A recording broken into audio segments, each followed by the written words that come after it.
नमस्ते। बिहान उठेर म निस्केँ गोदाम। यहाँ चाहिँ पल प्रिमियम कटर्नी चामल अनलोडिङ भइरहेको छ। यदि हजुरलाई पल चामल चाहिएको छ भने मिलन होलसेलमा आएर किन्न सक्नुभयो।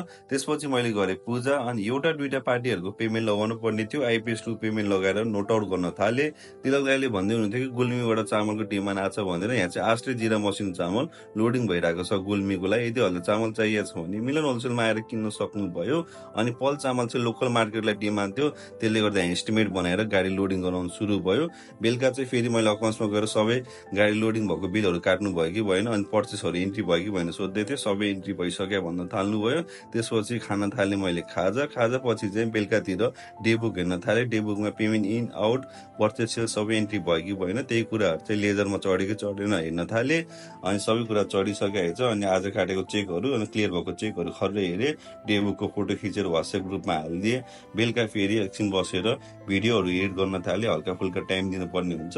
बेलुकाको टाइम चाहिँ भिडियो एडिट गर्न बस्छु। अनि त्यसपछि मुख धोएर बेडमा पल्टेर सुतेँ। आजलाई यति नै, धन्यवाद।